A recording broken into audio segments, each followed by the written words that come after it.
Hello students, मैं हूं मुशर्रफ हैत हाशमी और टॉपर्स कोचिंग में आप सभी लोगों का बहुत बहुत स्वागत है।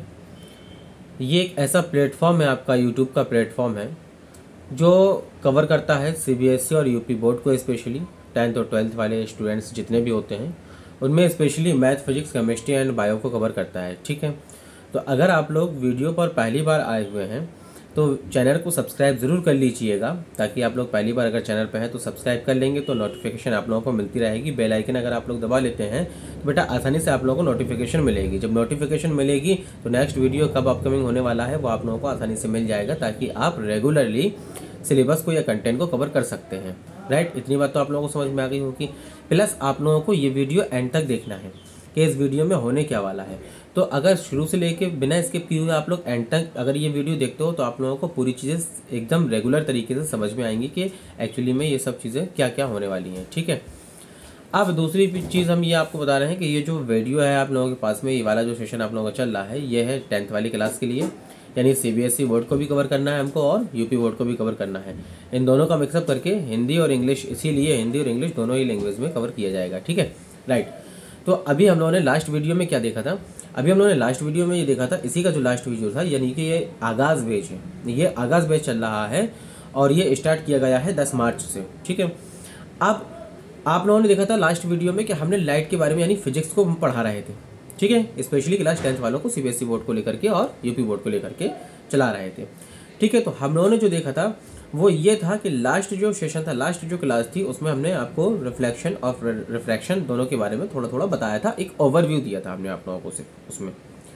इसके बाद में उसकी डिटेल कुछ भी नहीं थी, सिर्फ इतना भर बताया गया था कि लाइट क्या है, व्हाट इज़ लाइट क्या है, लाइट क्या है और उसकी प्रॉपर्टीज़ क्या होती हैं, कैसे हम उसे एक्टिव मोड पर देख सकते हैं।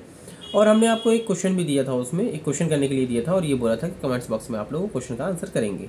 ठीक है, तो बेसिकली आज जो हम लोग देखने वाले हैं, आप लोगों को थंबनेल से भी पता चल गया होगा, प्लस में आपकी स्क्रीन पर जो एक डायग्राम बनाना हमने स्टार्ट किया है, जो एक डायग्राम आपको नज़र आ रहा है, तो उसमें आप लोग समझ गए होंगे कि आज हम लोग स्पेशली बात करने वाले हैं इस वीडियो में रिफ्लेक्शन ऑफ लाइट की।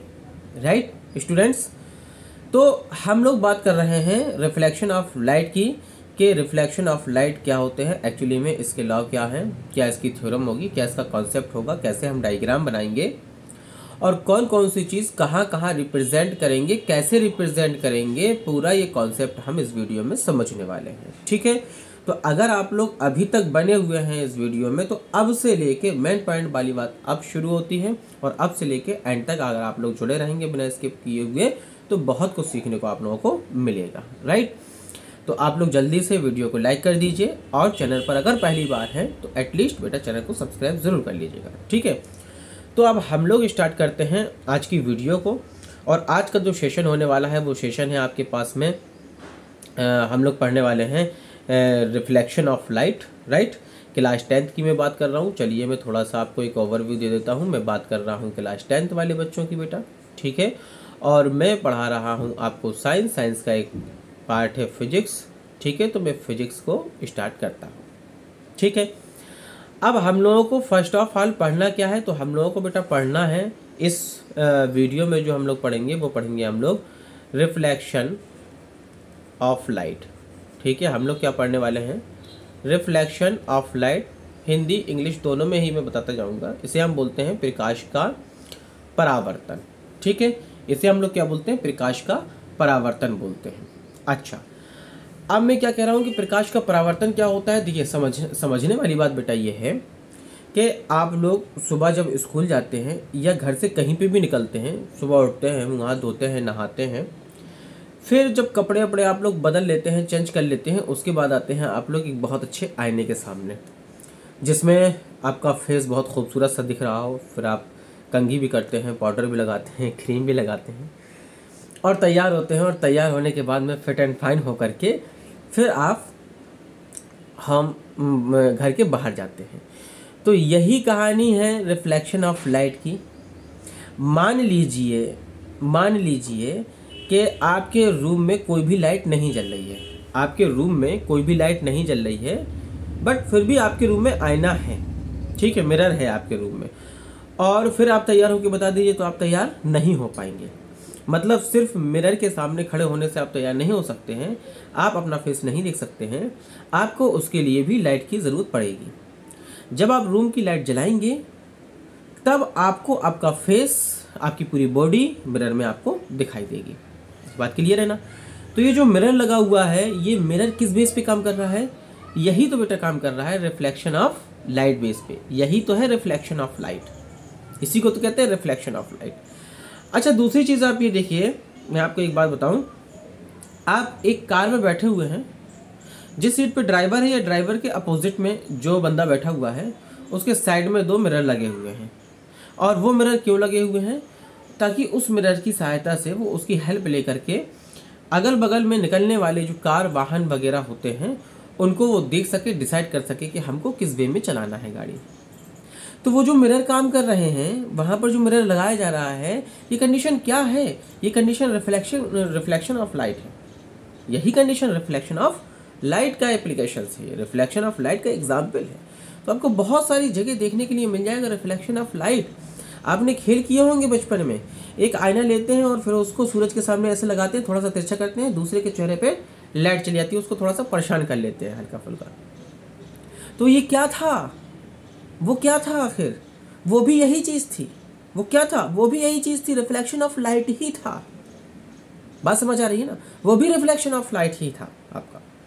तो चलिए बेटा, वीडियो को स्टार्ट करते हैं हम लोग, और पार्टिकुलर वे में इसकी डेफिनेशंस, इसके एप्लीकेशंस, इसकी प्रॉपर्टीज सब कुछ सीखते हैं। ठीक, तो ये मैंने एक लाइन बनाई है, ये वाली एक लाइन बनाई है, ठीक है। इसे हम कहते हैं रिफ्लेक्टिंग सरफेस या रिफ्लेक्शन सरफेस। ठीक है, ये हो जाएगा रिफ्लेक्टिंग सरफेस। ये जो पूरी लाइन है आपके पास में, यहाँ से लेके यहाँ तक ये जो लाइन आपको नज़र आ रही है, चलिए मैं इसको PQ मान लेता हूँ थोड़ी देर के लिए आपके समझाने के लिए। तो ये क्या है? रिफ्लेक्टिंग सरफेस है, या रिफ्लेक्टिंग प्लेन भी हम इसे कह सकते हैं। ठीक है, और इसमें है क्या कि इसमें एक इस साइड, मतलब एक ये अपर साइड है, ये इस लाइन का अपर साइड है और ये इस लाइन का लोअर साइड है। तो लोअर साइड में हमने क्या करा, इस तरीके से कुछ लाइनें खींच दी। ये लाइनें शो करा रही हैं हमें कि हमने इस सरफेस के एक सिरे पर एक तरफ हमने रिफ्लेक्टिंग पॉलिश कर दी। रिफ्लेक्टिंग पॉलिश, ये पॉलिश का ही खेल होता है। आपने अपना मिरर देखा होगा जिस पे आप चेहरा देखते हैं, उसके पीछे भी एक पॉलिश होती है। अगर वो पॉलिश नहीं होगी तो रिफ्लेक्शन नहीं होगा। अगर वो पॉलिश नहीं होगी तो रिफ्लेक्शन नहीं हो पाएगा, वो रिफ्लेक्शन नहीं कहलाएगा। क्यों? क्योंकि जो लाइट रे है वो रिफ्लेक्ट नहीं होगी, या उसका मैक्सिमम पार्ट रिफ्लेक्ट नहीं होगा। तो जब रिफ्लेक्ट नहीं होगा तो रिफ्लेक्शन नहीं हो पाएगा। ठीक है, तो ये पॉलिश क्या करती है? ये पॉलिश क्या करती है? जो इस सरफेस पर लाइट आती है या लाइट की जितनी भी रेज आती हैं, उन सब के मैक्सिमम पार्ट ऑफ मैक्सिमम वो वापस उसी मीडियम में भेजा देती है। सपोज करिए कि ये पूरा ये इतना जो एरिया है, ये पूरा एयर है, मान लीजिए एयर है। ठीक है, तो अब हमारे पास में एक सरफेस था, रिफ्लेक्टिंग सरफेस था, और इस सरफेस पे हमने क्या किया, हमने एक लाइट रे यहाँ पर गिराई। ठीक है, इसका नाम हम ले लेते हैं, कुछ भी लिख लेते हैं इसका नाम, एक मिनट, इसका नाम चलिए हम ले लेते हैं, ये A पॉइंट हो गया और ये वाला पॉइंट हो गया O। ठीक है, तो AO जो रे है ये इंसिडेंट रे कहलाती है बेटा। ये कौन सी रे कहलाती है? ये कहलाती है इंसिडेंट रे, ये कहलाती है इंसिडेंट रे, राइट। अब इंसिडेंट रे पॉइंट A से चलती है। इंसिडेंट रे का मतलब बेटा हिंदी में आपतित किरण होता है। ठीक है, ताकि बाकी बच्चे भी समझते जाएं जो हिंदी मीडियम वाले हैं, आपतित किरण होता है इसका मतलब। जब A से A की ओर चलती है और O पर जब ये टच करेगी, कौन? इंसिडेंट रे जब O पर टच करेगी, तो O पर टच करने के बाद में ये जो रिफ्लेक्टिंग सरफेस है, ये रिफ्लेक्टिंग सरफेस क्या करेगा, ये जो लाइट AO आई है, O पर आई है, तो O पर आने के बाद में ये मैक्सिमम पार्ट इसका, मतलब 100% तो नहीं बट 95% प्लस लाइट का जो पार्ट है वो रिफ्लेक्ट कर देगा। और ये रिफ्लेक्ट करने वाली जो रे होगी ये OB होगी, ये OB रे होगी, और इसको हम रिफ्लेक्टेड रे कहेंगे। इसको हम क्या कहेंगे? रिफ्लेक्टेड रे कह देंगे। ठीक है, तो ये हो गई रिफ्लेक्टेड रे। इसे हम हिंदी में बोलते हैं परावर्तित किरण, हिंदी में बोलते हैं परावर्तित किरण। बात क्लियर है ना? हिंदी में बोलते हैं परावर्तित किरण, इंग्लिश में बोलते हैं रिफ्लेक्टेड रे। अब बेटा हुआ क्या, तो ये आपने समझ लिया, सरफेस की कहानी समझ ली, AO भी हो गई। अब ये जो आपके पास में इंसिडेंट, ये जो आपके पास में एक पॉइंट है, ये इंसिडेंट पॉइंट कहलाएगा। इंसिडेंट पॉइंट पे क्या होगा, इंसिडेंट रे आती है, रिफ्लेक्टिंग रे जाती है और नॉर्मल उस पर होता है। यानी ये आपके पास में ON हो गया, इसे हम नॉर्मल कहेंगे। ठीक है, AON है, इसे हम नॉर्मल कहेंगे। ये परपेंडिकुलर एक लाइन होती है, परपेंडिकुलर एक लाइन होती है। जैसे ये आपके पास में इंसिडेंट रे है, ये आपके पास में रिफ्लेक्टेड रे है, इन दोनों के बीच में ये जो पॉइंट टच कर रहा है, ये वाला पॉइंट जो टच कर रहा है, इस पर हम एक परपेंडिकुलर लाइन डालेंगे, उस परपेंडिकुलर लाइन को हम नॉर्मल कहेंगे। तो ये पूरी कहानी होती है रिफ्लेक्शन ऑफ लाइट की, कि जब कोई इंसिडेंट रे को किसी सरफेस पर गिराया जाता है तो वो सरफेस उसका मैक्सिमम पार्ट वापस उसी मीडियम में भेज देता है। इस ये जो आपके पास में इवेंट है, this is called as known as reflection of light. इसी थ्योरी को हम प्रकाश का परावर्तन कहते हैं। इतनी बात क्लियर हो गई ना कि ये प्रकाश का परावर्तन कहलाती है। अच्छा, अब हम बात करते हैं कि ये जो आपके पास में इंसिडेंट रे होती है और ये नॉर्मल के साथ में जो एंगल बनाती है, ये एक एंगल बना रही है। इंसिडेंट रे नॉर्मल के साथ में क्या बना रही है, एक एंगल बना रही है। तो ये जो आपके पास में एक एंगल बन रहा है, इस एंगल को हम कहते हैं इंसिडेंट एंगल। क्या कहते हैं इसको, हम इंसिडेंट एंगल कहते हैं। ठीक है, या इंसिडेंस एंगल भी हम इसको कह सकते हैं। ठीक, तो इसे हम रिप्रेजेंट करते हैं I से, और इसका नाम हो जाता है इंसिडेंस एंगल। इसका नाम हो जाता है इंसिडेंस एंगल। ठीक है, अब रिफ्लेक्टेड रे भी है, और रिफ्लेक्टेड रे भी नॉर्मल के साथ में कोई ना कोई एंगल बनाएगी, जिसे हम रिप्रेजेंट करते हैं R से। जैसे हम किससे रिप्रेजेंट करते हैं, R से रिप्रेजेंट करते हैं। तो इसको हम कह सकते हैं रिफ्लेक्टेड एंगल। ठीक है ना, ये हो जाएगा रिफ्लेक्टेड एंगल, ये हो जाता है बेटा रिफ्लेक्टेड एंगल। राइट, तो इतनी बात आप लोगों को समझ में आ गई, ये बात पूरी समझ में आ गई। अब हम इसमें बात करते हैं दूसरी चीज़। वो दूसरी बात ये होती है कि इसके कुछ नियम होते हैं, इसके कुछ नियम होते हैं। तो इसके होते हैं बेटा 2 नियम। कितने नियम होते हैं इसके? इसके नियम होते हैं 2 नियम। ठीक है, इसके 2 नियम होते हैं। राइट, पहला नियम क्या कहलाता है? पहला नियम तो ये कहलाता है बेटा कि इंसिडेंट रे जो होती है और रिफ्लेक्टेड रे जो होती है और नॉर्मल जो होता है वो एक ही पॉइंट पे होते हैं, एक ही रिफ्लेक्टेड पॉइंट पे होते हैं। उससे अपन रिफ्लेक्टेड पॉइंट के नाम से भी जानते हैं। एक ही रिफ्लेक्टेड पॉइंट पे होते हैं या सरफेस पर होते हैं, ऐसा हम कह सकते हैं। सेम सरफेस पे होंगे, रिफ्लेक्टिंग सरफेस पे होंगे। राइट, फर्स्ट लॉ होता है ये। मतलब हिंदी में अगर हम कहें तो आपतित किरण, परावर्तित किरण और खींचा गया अभिलंब तीनों एक ही तल में स्थित होते हैं, ऐसा भी हम बोल सकते हैं।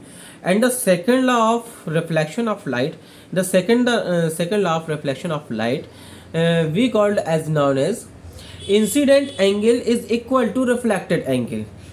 इट मीन्स आपतन कोण जो होता है, जिसे हम I से रिप्रेजेंट कर रहे हैं, वो भी ऑलवेज रिफ्लेक्टेड एंगल के इक्वल में होता है। यानी हम R से रिप्रेजेंट कर रहे हैं, तो angle of I is equal to angle of R होता है। तो ये पूरी कहानी थी आपकी रिफ्लेक्शन ऑफ लाइट की, और इसके ये नियम थे, और ये बिट डायग्राम हमने आपको समझाया। उम्मीद है अगर आपको समझ में आया हो एटलीस्ट बेटा, तो लाइक तो बनता है ना, और अगर चैनल पर पहली बार है तो सब्सक्राइब तो बनता ही है, ताकि आपको नेक्स्ट नोटिफिकेशन आसानी से मिल सके। ठीक है, तो तब तक के लिए थैंक यू वेरी मच। आप लोग चैनल को पर जुड़े रहिए और यहाँ से आप अपना बेनिफिट लेते रहिए, वो भी फ्री ऑफ कॉस्ट। आगाज़ बेस चल रहा है, ये कंटिन्यू बेस है आपका। ठीक है, थैंक यू।